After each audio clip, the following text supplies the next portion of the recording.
सहनाववतु सहनौ भुनक्तु सह वीर्यं करवावहै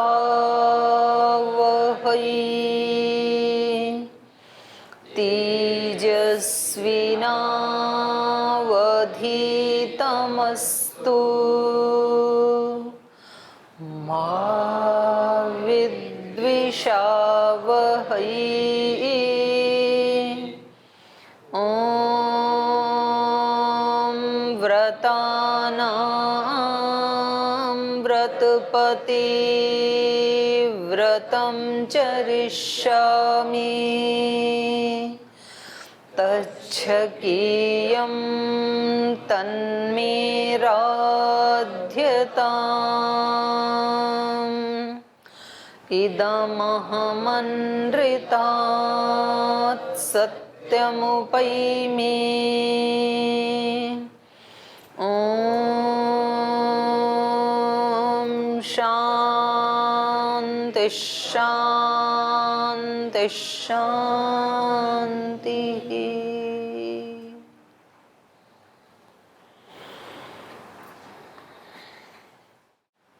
चतुःसप्ततितम सर्ग चल रहा था और इसमें प्रसंग था श्री राम आदि चारों भाई विवाह संस्कार संपन्न करके महाराज दशरथ, महर्षि वशिष्ठ और अन्य परिवार के सभी वरिष्ठ जनों के साथ वापस अयोध्या की तरफ लौट रहे हैं। और जब वो वापस लौट रहे हैं तो रास्ते में उनको कुछ ऐसे शकुन अपशकुन आदि उनको दिखाई पड़ते हैं, जिसके बारे में महर्षि वशिष्ठ उनका परिहार कर देते हैं। और उसी समय अपने परशु और धनुष को धारण किए हुए एक विशालकाय जटामंडलधारी भृगुपुत्र और जमदग्नि, भृगु इनके जो जहाँ से ये वंश चला उनका नाम है, भृगु ऋषि के वंशज हैं। और जमदग्नि इनके पिता का नाम है। तो इस प्रकार के भगवान परशुराम जी सामने उपस्थित हो जाते हैं।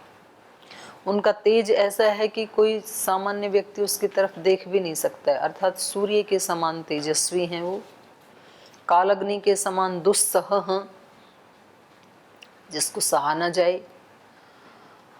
और इस प्रकार से अपने एक हाथ में परशु और कंधे पे धनुष बाण लिए हुए वो ऐसे दिखाई पड़ रहे हैं जैसे त्रिपुर को मारने के लिए भगवान शिव दिखाई पड़ रहे थे।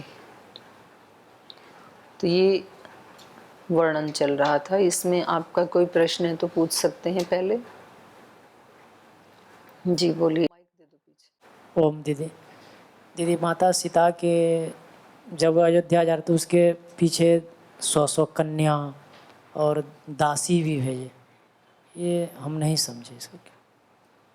क्या नहीं समझे इसमें? यानी 100 कन्या उसके पीछे मैंने उसके साथ में भेजे राजा जनक जी, फिर 10 दासियां भी उसके साथ। समझे क्या नहीं इसमें?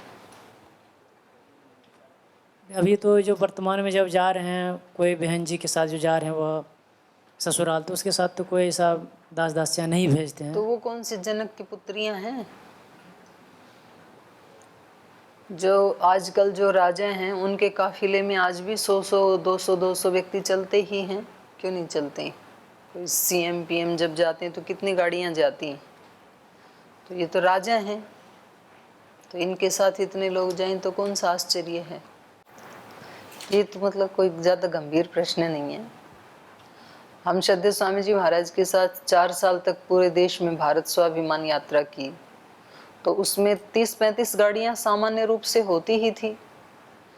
कुछ राज्य प्रभारियों की, राज्य कार्यकारिणी की, जिला प्रभारियों की, अन्य भक्तों की, सदस्यों की, मीडिया वालों की, अपने जो कमांडो हैं इनकी, तो चलती हैं जितना व्यक्ति का विशेष व्यक्तित्व होगा। आप उनको पूछने दो ना, आप पीछे से क्यों उनको ज़्यादा प्रेरित कर रहे हो? आप खुद पूछना अपने प्रश्न। हाँ, किसी के प्रश्न नहीं पूछना, अपने ही पूछना है। अच्छा, रजत मुद्रा क्या होता है? उसके साथ में रजत मुद्रा भी दिए थे। चांदी की मुद्राएं, मोहर, स्वर्ण मुद्राएं, रजत मुद्राएं, जैसे आजकल 500 2000 के नोट चलते हैं, ऐसे उस समय सोने चांदी की मुद्राएं चलती थी। आजकल रुपए दे देते हैं, 1 लाख दिया, 1 करोड़ दिया, तब स्वर्ण मुद्राएं देते थे। ठीक है, और कोई प्रश्न? जी दीदी कल ये बात आ रही थी कि अंबानी फैमिली के बारे में, जो आप बता रहे थे कि एक चीज़ को यूज़ करने के बाद दूसरी बार वो यूज़ नहीं करते, तो इसी को हम अभ्युदय कहेंगे या विलासिता? दोनों ही हैं। अभ्युदय तो है ही, लेकिन अभ्युदय का एक तरह से दुरुपयोग है, सदुपयोग नहीं है। अभ्युदय का मतलब ये नहीं है कि जितना अपने पास है वो सारा खुद को ही खाना खर्चना है। अभ्युदय औरों के लिए भी तो हो सकता है ना। अभ्युदय तो अच्छी चीज है, बुरी नहीं है, वो तो धर्म का लक्षण है। अभ्युदय और निःश्रेयस ये तो धर्म का लक्षण है। लेकिन अपने घरों में भी ऐसे होता है। ज़्यादातर जो धनवान लोग हैं या जो किसी पद प्रतिष्ठा के ऊपर हैं, तो उनके घर में अच्छी अच्छी गिफ्ट आती रहती हैं, फल, मिठाई, और लोग देते रहते हैं तरह तरह के। तो उनके बच्चे बहुत मोटे मोटे हो जाते हैं। तो वो ये सोच लेते हैं कि जितनी भी अच्छी चीज़ घर में आई हैं वो सब हमारे लिए हैं। तो सब अपने लिए थोड़ी होती हैं। अपने को जितना प्रयोग करना, अपने लिए जितनी आवश्यक है वो खा करके बाकी बांट देनी चाहिए, जैसे कि श्रद्धेय स्वामी जी महाराज करते हैं। महाराज जी के पास कितनी सारी खाने पीने की चीज़ें आती हैं, और जो भी लाता है जी हमने अपने घर में बिल्कुल अपनी आँखों के सामने बनाई हैं, अपने हाथ से बनाई हैं, गाय के घी में बनाई हैं, ऐसे लाती हैं। तो महाराज जी उसमें से इतना सा लेते हैं, तो अपना वेट वो बढ़ने देते नहीं हैं, उतना का उतना रखते हैं, बाकी बांट देते हैं। तो अभ्युदय तो है, लेकिन उसके साथ उसका सदुपयोग नहीं है। उसको औरों की सेवा में लगाएं तो और ज़्यादा प्रसन्नता मिल सकती है, लेकिन उस प्रसन्नता का उनको पता नहीं है। उनको इतनी ही प्रसन्नता का पता है कि शरीर को, इंद्रियों को जो सुख दिया जाता है तो उससे प्रसन्नता मिलती है, इतना तो पता है। लेकिन दूसरे को देने से वो प्रसन्नता अलग तरह की होती है और उससे कहीं ज़्यादा होती है, इसका पता नहीं है। जैसे हमें नहीं पता है ना कि अध्यात्म का सुख क्या होता है, समाधि का सुख क्या होता है, मोक्ष का सुख क्या होता है। न्याय दर्शन में हमने पढ़ा, पूर्व पक्षी बोलता रहे जिसमें सब कुछ छूट जाएगा, जिसमें इंद्रियों का कोई सुख नहीं रहेगा, आवागमन ही छूट जाएगा, इधर आना ही नहीं होगा, ऐसे सुख हमारे को नहीं चाहिए भाई। ऐसा मोक्ष नहीं चाहिए अपने को। कितना सुंदर संसार है, इसमें तो बार बार आएंगे हम। कभी स्विट्जरलैंड में पैदा होंगे, कभी अमेरिका में होंगे, कभी भारत में होंगे, जो अच्छा सा देश है वहाँ पैदा होंगे। तो ऐसे मोक्ष का क्या करें जहाँ सब छूट जाएगा। तो क्योंकि हमें उस सुख के बारे में पता नहीं है, हमें अनुभूति नहीं है, इसलिए नहीं चाहते हैं। और इस रास्ते में जैसे आगे आप लोग तो इसलिए आए कि आपने इस रास्ते के जो सुख सुने हैं, अभी तो सुने हैं ना दूसरों से, शास्त्र से, गुरुजनों से, तो फिर वहाँ के सुखों को छोड़ के और उसकी तलाश में आप निकल पड़े अभी। और तलाश में तो निकले हैं, लेकिन चलते हुए या तो ठीक से नहीं चल रहे हैं, या कहीं अपना ही विश्वास डगमगा गया, या कहीं श्रद्धा थोड़ी न्यून रह गई, और इस रास्ते में फिर उस सुख को पाया नहीं। तो फिर वो कहते हैं अरे सब बहकाने की बातें, कुछ नहीं, इससे अच्छा तो अपने वहीं थे, तो वापस चले जाते हैं फिर। तो ये इस मार्ग के सुखों का दोष नहीं है, हमारे पुरुषार्थ का दोष है। देखो रिजल्ट तो तभी आता है ना, स्थूल रिजल्ट भी तभी आते हैं, तो ये सूक्ष्म का भी वही सूत्र तो वही है ना, एक्यूरेसी वही है। जैसे 1 घंटा प्राणायाम किए बिना कोई बड़े रोग मिट नहीं सकते हैं। ऐसा नहीं हो सकता है कि 2-4 मिनट किया कपालभाति, अनुलोम विलोम, और फिर बोल जाए हमारे रोग तो नहीं मिटे। ही आपके सामने लोग कह देते हैं कि हमारे रोग मिट गए, हमारे तो मिटे नहीं। तो ये योग का दोष नहीं है, योग को उचित मात्रा में न करने का दोष है। ज़्यादा करना चाहिए था, 1-1 घंटा करना चाहिए था, तो किया नहीं वो हमने। तो ऐसे ही समाधि यदि नहीं लग रही है, आनंद यदि नहीं आ रहा है, तो ये योग का दोष नहीं है, ये हमारा दोष है। क्योंकि हमने जितनी मात्रा में करना चाहिए था, जिस भाव से करना चाहिए था, तो अब उसका सदुपयोग वही व्यक्ति कर सकता है जिसमें पहले कुछ थोड़ा विवेक है, कुछ ज्ञान है, और फिर करने से, अभ्यास से, वैराग्य से वो और ज़्यादा बढ़ जाता है। पर थोड़ा तो होना चाहिए ना व्यक्ति में। तो यही बात अभ्युदय की भी है। अभ्युदय का जिसको ये पता है, भाई वेद ने कहा है कि 100 हाथों से कमाओ और 1000 हाथों से बांटो। अब ये किसी ने पढ़ा नहीं, तो उसको तो लगता है 100 हाथों से कमाया हुआ सारा मेरा ही है। और यदि किसी ने ये पढ़ लिया तो इसमें बताया केवलाघो भवति केवलादि, पूरा का पूरा खुद ही खाने वाला है। खाने का मतलब वहाँ केवल भोजन से नहीं है, जो हमने अर्जित किया वो सारा यदि अपने ही सुख के लिए प्रयोग कर रहे हैं तो ये पाप को खा रहे हैं, फिर हम वस्तु को नहीं खा रहे हैं। तो ये अपने ज्ञान के ऊपर है। जिसको जितना जितना विवेक होता जाता है, मतलब इतना विवेक हुआ कि अभ्युदय को बढ़ाना चाहिए, ये तो अच्छी बात है। उसके बाद क्या करना है ये नहीं पता है। इसलिए आज सुबह सुबह श्रद्धेय स्वामी जी महाराज ने आह्वान किया कि अब हम व्याकरण, दर्शन, उपनिषद, गीता आदि केवल गुरुकुल में नहीं पढ़ाएंगे, यूनिवर्सिटी में बड़े स्केल के ऊपर पढ़ाएंगे। वहाँ अच्छे स्कॉलर्स, अच्छे विद्वान तैयार हों। नहीं तो लोगों ने यही समझ लिया था कि ये, और क्यों नहीं पढ़ते इस पढ़ाई को, बोले इसको पढ़ के नौकरी नहीं लगेगी। अब महाराज जी ने कहा नौकरी की गारंटी हमारी है।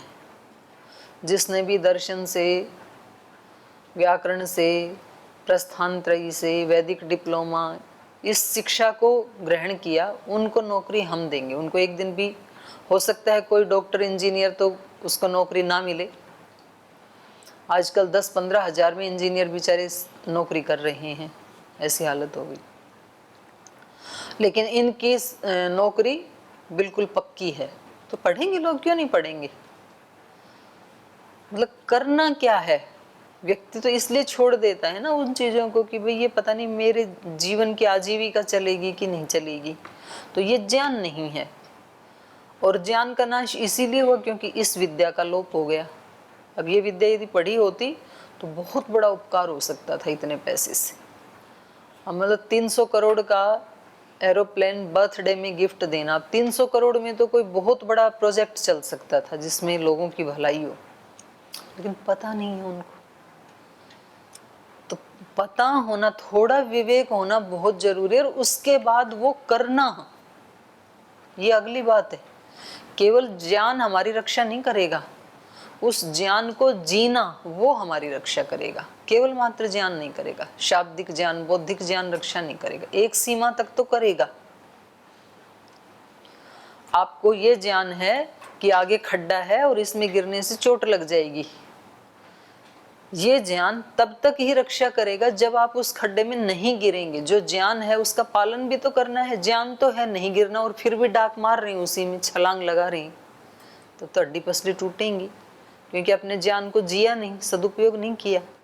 महात्मा बुद्ध ने एक बार अपने शिष्यों को बुलाया और कहा कि भंते, अब मैं 4 महीने के बाद इस संसार से जाने वाला हूँ,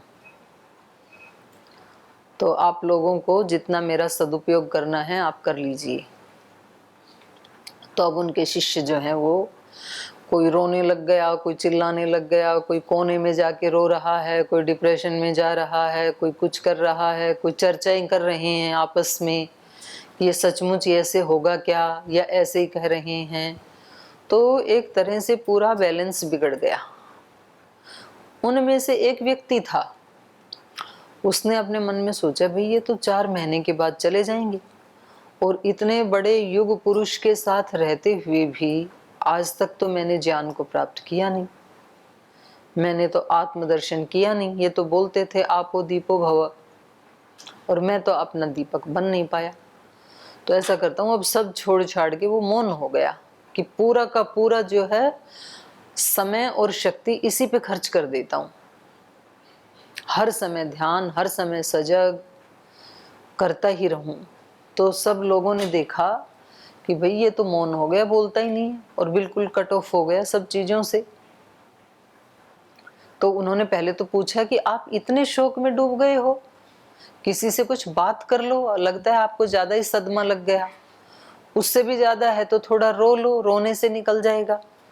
वो फिर भी ना बोले। तो फिर सब लोगों ने इकट्ठे होके महात्मा बुद्ध से ही जाके बताया कि ये तो शायद अंदर से ना ज्यादा ही इसने उसको दिल पे ले लिया। अब महात्मा बुद्ध ने जो उत्तर दिया, महात्मा बुद्ध ने कहा ये ही एकमात्र ऐसा व्यक्ति है जिसने वो किया जो करना चाहिए था मेरे कहने के बाद। आप लोगों के रोने धोने से क्या होगा, जाने वाला तो जाएगा ही। तो आज तक रोते धोते ही तो रहे हो, आज तक तो वो काम किया नहीं जो करना चाहिए था, तो कम से कम इन 4 महीने में तो कर लो। इस तरह की चर्चा करने से, केवल ज्ञान की बातें करने से होगा क्या? आज तक तो हुआ नहीं। तो कम से कम 4 महीने तो मैं तुम्हारी सहायता करने के लिए सशरीर हूं, तो सबको वो ही करना चाहिए था। तो ऐसे वो करता रहा। फिर उनमें से उसके साथ कोई एक बहन जुड़ी हुई थी, तो उसने जब सुना, जो भी उसकी रिलेटिव थी, पत्नी थी, बहन थी, जो भी थी, उसने सुना कि वो ऐसे साधना में लगे, वो भी लग गई वहां उधर से। चलो ये भी, मैं भी बहती गंगा में हाथ धो लेती हूँ। अब वो उधर साधना कर रही, ये भी इधर साधना कर रही। तो कोई एक और सन्यासी उसके वहां चला गया, उनका बौद्ध भिक्षुक बहन के यहाँ। तो जब वो गए तो उनके मन में कुछ विचार चल रहे थे कि कितना अच्छा हो, दोपहर हो गई है, यदि अच्छा सा भोजन मिल जाए। तो उसने बहुत अच्छा भोजन करवा दिया, जो जो वो खाना चाह रहा था वैसा वैसा भोजन उसने उपलब्ध करवा दिया। तो उसने सोचा शायद संयोग की बात होगी, ठीक है। खाना खा के इतना तृप्त हो गया, कुछ रास्ते की राह की थकान थी, तो सोचा कि अगर कितना अच्छा होता थोड़ा विश्राम करने को मिल जाता। तो उसने कहा कि बनते आप थोड़ा आराम कर सकते हैं, कमरा खाली है, अंदर कोई भी नहीं है। आराम करने लग गया वो।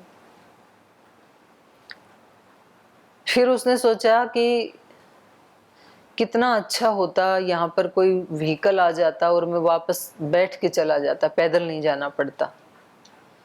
वहां पर व्हीकल आ गया। उन्होंने कहा कि आप इसमें बैठ के जा सकते हैं, आपको पैदल जाने की आवश्यकता नहीं है। उसको बड़ा आश्चर्य हो गया, ये संयोग तो नहीं हो सकता है, जो मैं सोचता हूँ वो इनको पता लग जाता है, ये एक बार तो संयोग हो सकता है, हर बार तो नहीं। वो घबरा गया, आ गया वो अपने मठ में। अगले दिन फिर कहा महात्मा बुद्ध ने कि तुम जाओ वहां। बोल जी मैं आज नहीं जाऊंगा वहां। बोले क्यों? बोल नहीं मैं नहीं जाऊंगा वहां पे बिल्कुल भी। तो उन्होंने पूछा कि बात क्या है वो तो बताओ। बोले जी 1-2 बार तो संयोग हो सकता है, जो मेरे मन में आता था वो बहन कर देती थी। तो बोले इसमें क्या है, दिक्कत क्या है? बोले दिक्कत ये है कि मेरे मन में एक बार उस बहन के प्रति राग उत्पन्न हो गया था, तो जरूर उसको वो भी पता लग गया होगा, और आज यदि मैं गया तो मैं आंखें नहीं उठा पाऊंगा उसके सामने, क्योंकि उसको तो सब पता लग जाता है। तो महात्मा बुद्ध ने कहा नहीं, तुम्हें जाना ही होगा, वहीं जाना होगा, लेकिन तुम्हें बस एक ही ध्यान रखना है कि जो भी विचार तुम्हारे मन में आए, जो भी भाव, उसको देखना है बस। कोई भी विचार आ रहा है ऐसे नहीं चलते देना, विचार तो चलेंगे, भाव तो आएंगे, पर तुम्हें उसका पूरा साक्षी दृष्टा बन के तब वहां जाना है। आप नोटिस करते रहना कि इस समय मेरे मन में क्या भाव, क्या विचार चल रहा है।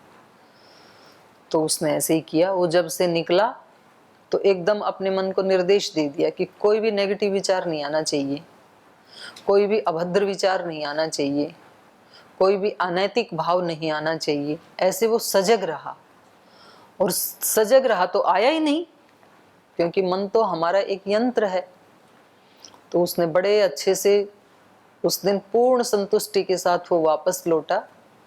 और महात्मा बुद्ध ने पूछा कि क्या रहा आज का अनुभव? तो उसने कहा कि भगवान क्या बताऊं, जैसे मैं तो सजग था, और मैं सजग हुआ तो मैंने ये पाया कि और कोई विचार आए ही नहीं, बस एक ही विचार था मेरे चित्त में कि मैं सजग हूं अपने विचारों के प्रति, अपने भावों के प्रति। तो मेरे भाव और विचार रुक ही गए, आए ही नहीं।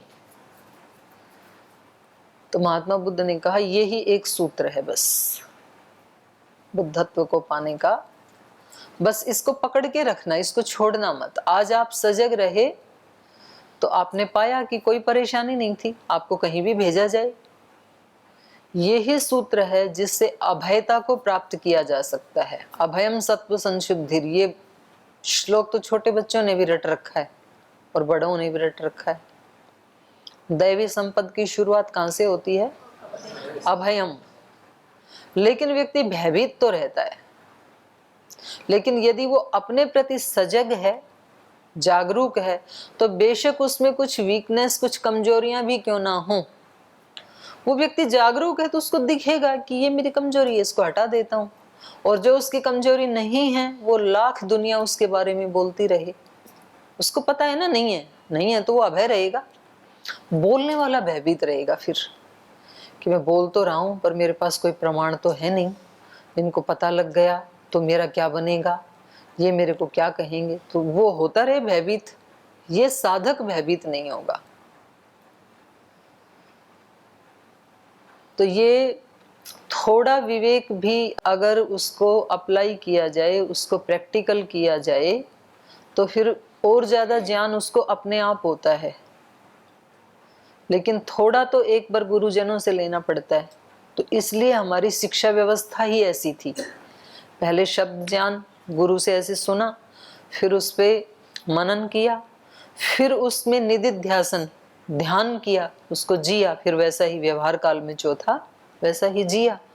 तो फिर ये अभ्युदय और निश्रेयस दोनों ही इसके लिए एक महौषधि का काम करेंगे।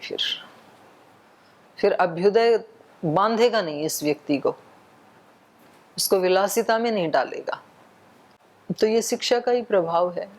बढ़ाना चाहिए अभ्युदय को भी, निश्रेयस को भी, लेकिन उसका प्रयोग कैसे करना है, आध्यात्मिक शक्तियों का प्रयोग भी कैसे करना है। ये तो हो गया सांसारिक शक्ति, धन का बढ़ना। आध्यात्मिक शक्ति का भी प्रयोग कैसे करना है। व्यक्ति को सिद्धियां प्राप्त हैं और उससे यदि वो अपना अहंकार ही बढ़ा रहा है तो ये दुरुपयोग हो गया। सिद्धि प्राप्त करना तो अच्छी बात है, पर उस सिद्धि से लोक कल्याण करना, क्योंकि मोक्ष से पहले जो कुछ भी है ना, वो सब अभ्युदय में आता है। चाहे वो मानसिक शक्तियां हैं, शारीरिक शक्तियां हैं, सामाजिक शक्तियां हैं, स्थूल भौतिक शक्तियां हैं, कोई भी शक्ति है, वो सब अभ्युदय में आता है। और उसका प्रयोग अपने लिए जितना नितांत आवश्यक है उतना करके बाकी का सब सेवा में लगाना। ठीक है, और कोई प्रश्न है किसी का? चलें आगे।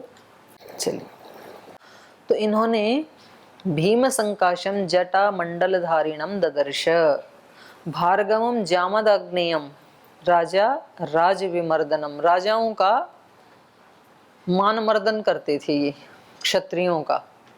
क्यों करते थे वो आगे आएगा, अभी वहीं पढ़ लेंगे। तो ये कैसे थे? कैलासम इव दुर्धर्षम कालाग्निम इव दुस्सहम ज्वलंतम इव तेजोभिः दुर्निरीक्षम पृथक जनैहि। दूसरे लोगों के लिए ये कैसे थे? दुर्निरीक्षम। कौन कौन देख सकते थे इनको? वशिष्ठ जी देख पा रहे थे, महाराज दशरथ देख पा रहे थे, ये चारों भाई देख पा रहे थे। बाकी के लोगों के लिए ये दुर्निरीक्ष थे, देख नहीं पा रहे थे वो। तो ऐसे ऐसे जो परशुराम जी थे, ये इनके सामने ऐसे ही उपस्थित हो गए साक्षात काल की तरह, जैसे कि त्रिपुर को मारने के लिए भगवान शिव प्रकट हुए थे। तम दृष्ट्वा भीम संकाशम ज्वलंतम इव पावकम वसिष्ठ प्रमुखा विप्रा जप होम परायणाः संगता मुनयः सर्वे संजलल्पपुरोर्मिथः